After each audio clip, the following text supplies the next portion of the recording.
দিয়ে করব, option page দিয়ে করব। ওকে, আচ্ছা পরের অঙ্কে চলে যাচ্ছি। একটি খাড়া খুঁটি মাটি থেকে 5 মিটার উপরে ভেঙে বিচ্ছিন্ন না হয়ে অন্য প্রান্ত ভূমিতে 5 মিটার দূরত্বে স্পর্শ করলে খুঁটিটির উচ্চতা কত? ওকে, এটা হচ্ছে যে আহ, পরিমিতির যে অঙ্ক, ত্রিকোণমিতির যে অঙ্কগুলো আছে, যেগুলো হচ্ছে আমার বাস্তব প্রয়োগ, ত্রিকোণমিতির বাস্তব প্রয়োগগুলো আমরা দেখবো।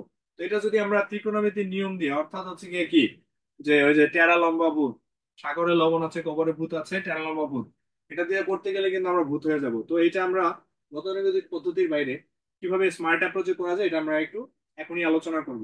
তার আগে আমরা ইতোমধ্যে আমাদের যে বেশ কিছু ভিডিও ক্লাসে একটা জিনিস দেখেছিলাম। যখনই একটা সমকোণী ত্রিভুজ আছে, এটার বাহুগুলার রেশিও, বাহুর রেশিও, বাহুগুলোর কিছু অনুপাত বা রেশিও দেওয়া আছে, এটা আমরা আগের ক্লাসে আলোচনা করেছিলাম, এটা খেয়াল রাখতে হবে। একটা বাহু যদি 3 হয়, একটা বাহু যদি 4 হয়, অতিভুজ সবসময় কি হবে? 5 হবে। এটা পিথাগোরাসিয়ান, পিথাগোরিয়ান ট্রিপলেট। ওকে, এটা মুখস্থ রাখতে হবে। একইভাবে আমার যে 30, 60, 90 ডিগ্রির ক্ষেত্রে এটা যদি এক্স হয়, এটা হবে x√3, এটা হবে কত? 2x। আবার 45 ডিগ্রি কোণের ক্ষেত্রে এটা যদি এক্স হয়, এটা হবে এক্স হয়, এটা হবে কত? x√2। কারণ এটা দিয়ে কি আমরা একটা কি, একটা হচ্ছে আমরা এটা দিয়ে আমরা একটা কি বানাইতে পারি, এটা দিয়ে আমরা একটা এটা দিয়ে আমরা একটা হচ্ছে কি কি এখানে বর্গক্ষেত্র বানাইতে পারি। বর্গক্ষেত্রের হচ্ছে কি কি আমার কর্ণ সমান সমান কত?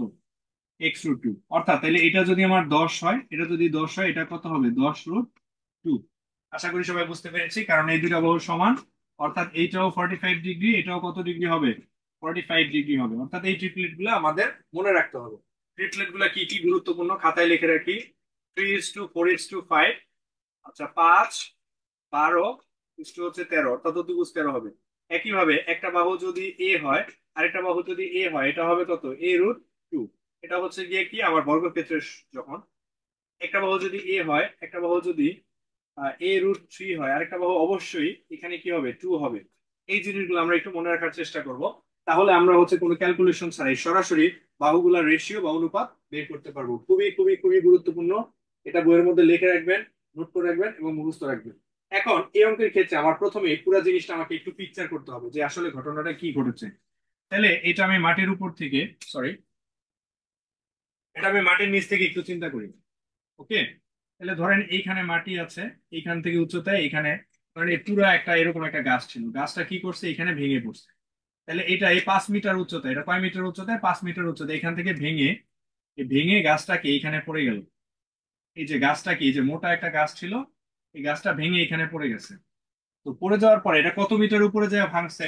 এটা হচ্ছে 5 মিটার উপরে যায় ভাঙছে। এই যে 5 মিটার উচ্চতা, এখানে যে এরকম বড় একটা গাছ ছিল, গাছটা এইখানে ভেঙে গেছে। ভেঙে যাওয়ার পরে অন্য প্রান্তে ভূমিতে 5 মিটার দূরত্বে স্পর্শ করছে। অন্য প্রান্তে অর্থাৎ এইখানে ভূমি ছিল, এইখান থেকে কত মিটার দূরে? অর্থাৎ 5 মিটার দূরে এখানে আমার কি পড়ে গেছে। ওকে, তাহলে একটা জিনিস দেখি, এটাও 5, এটাও 5, এই বাহুটাও কত? 5, এই বাহুটাও 5। তার মানে দুইটা বাহু সমান। তার মানে এখানে কিন্তু একটা বর্গক্ষেত্রের মতো একটা অবস্থা তৈরি হয়েছে। তাহলে এটা যদি বর্গক্ষেত্র কল্পনা করি, বর্গক্ষেত্রে এক বাহু যদি 5 হয়, তাহলে একটু আগে আমরা করেছি আরেকটা বাহু হচ্ছে 5√2। ঠিক আছে? ওকে, আমরা কি বুঝতে পারছি বিষয়টা? এটা কত? 5√2। তাহলে এই বাহুটা পেলাম কত? 5।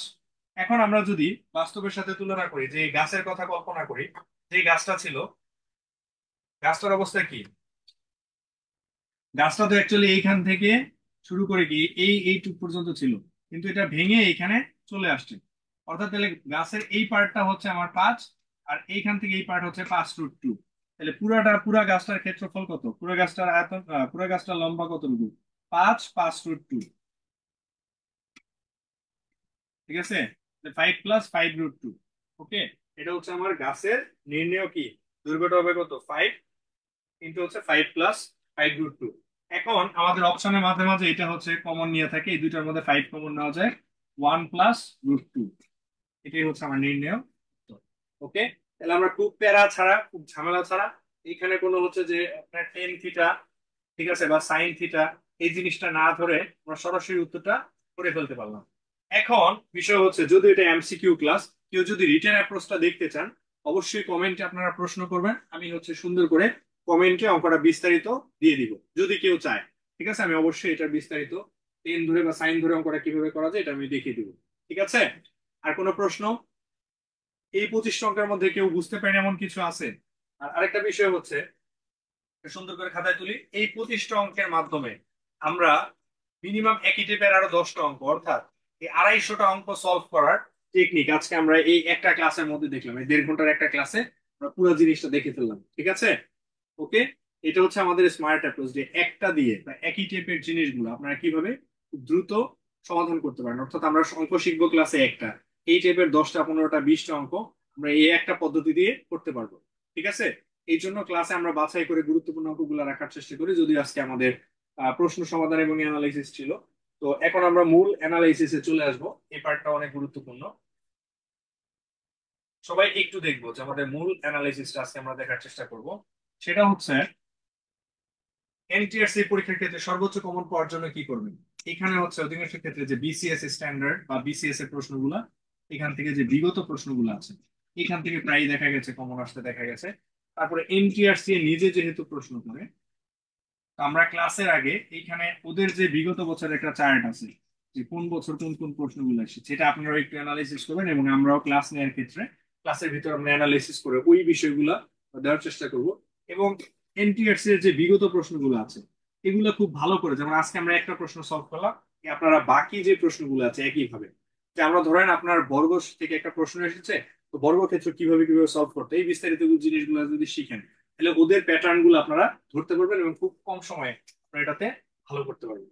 ঠিক আছে? এই হচ্ছে স্ট্র্যাটেজি। তো আরো কোনো প্রশ্ন থাকলে আমরা আমাদের যে যখন মূল কোর্সটা চালু হবে তখন হচ্ছে আমরা এটা বিস্তারিত আপনাদের সাথে আলোচনা করতে পারবো এবং শিখতেও পারবো। ঠিক আছে? তো সবশেষে একটা কথা বলতে চাই, আমাদের হচ্ছে যে বর্তমানে কোর্সটি চলমান রয়েছে, এটাতে ইতোমধ্যে বেশ কিছু স্টুডেন্ট ভর্তি হয়ে গেছে। আমরা আরো কয়েকটা প্রত্যেকটা সাবজেক্টের ফ্রি ক্লাস দেওয়ার চেষ্টা করবো আমাদের পেজে। এই ফ্রি ক্লাসগুলো যখন আমাদের এখানে শেষ হবে তখন হচ্ছে আমরা খুব শীঘ্রই 2-3 সপ্তাহের মধ্যে আমরা মূল ক্লাসগুলো শুরু করে ফেলবো। এবং আপনারা ক্লাস আগে পরে যখনই শুরু করেন না কেন, আপনারা সর্বমোট 60টি ক্লাস পাবেন এবং 20টি রিভিউ ক্লাস সহ সর্বমোট 80টি ক্লাস পাবেন। ঠিক আছে? 80 ক্লাস ক্লাস পাবেন এবং মূল পরীক্ষার আগে আপনারা হচ্ছে সাম্প্রতিক প্রশ্ন অ্যানালাইসিস এবং গাইডলাইন ক্লাস, এক্সাম অ্যাপ্রোচ এগুলো অবশ্যই পাবেন।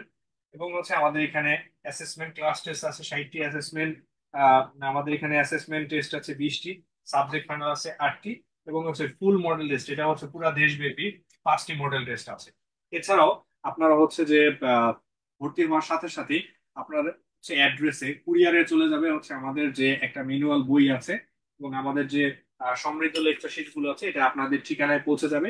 এবং এটা আপনারা খুব দ্রুত সংগ্রহ করে আপনারা হচ্ছে পড়া শুরু করে দেন, তাহলে আপনারা জীবন যুদ্ধে এগিয়ে থাকবেন। ঠিক আছে? আর কারো কোনো প্রশ্ন থাকলে অবশ্যই কমেন্ট সেকশনে জানাবেন। আর সবাইকে ধৈর্য ধরে ক্লাসটা করার জন্য এবং খাতায় তোলার জন্য অসংখ্য ধন্যবাদ। সবাই ভালো থাকবেন, সুস্থ থাকবেন। আর ক্যারিয়ার এইডের যে আরো যে আমাদের এখানে ভিডিওগুলো দেওয়া আছে, আমাদের পেজে আরো ভিডিওগুলো দেওয়া আছে, স্ট্র্যাটেজি ভিডিও দেওয়া আছে, এগুলো অবশ্যই দেখবেন। আমাদের যে ইউটিউব চ্যানেল আছে, ঠিক আছে, এখানে আমি মাঝে মাঝে অনেক প্রশ্নের সমাধান দিয়ে থাকি।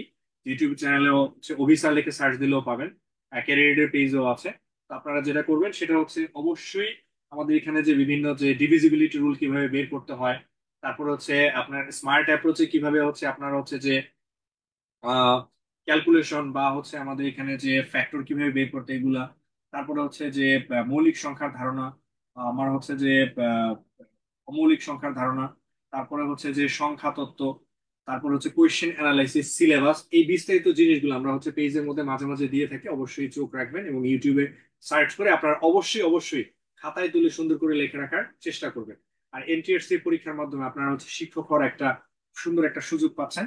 আশা করি সবাই এই সুযোগটা কাজে লাগাবেন, অবশ্যই এই সুযোগটা হেলায় হারাবেন না। আর কারো কোনো প্রশ্ন থাকলে সরাসরি আমাদের যে নিচে কন্ট্যাক্ট নাম্বার এবং আমাদের ভর্তি প্রস্তুত প্রক্রিয়া দেওয়া আছে এটার সাথে যোগাযোগ করবেন। তো সেই পর্যন্ত সবাই ভালো থাকবেন, সুস্থ থাকবেন। শুভরাত্রি। আসসালামু আলাইকুম।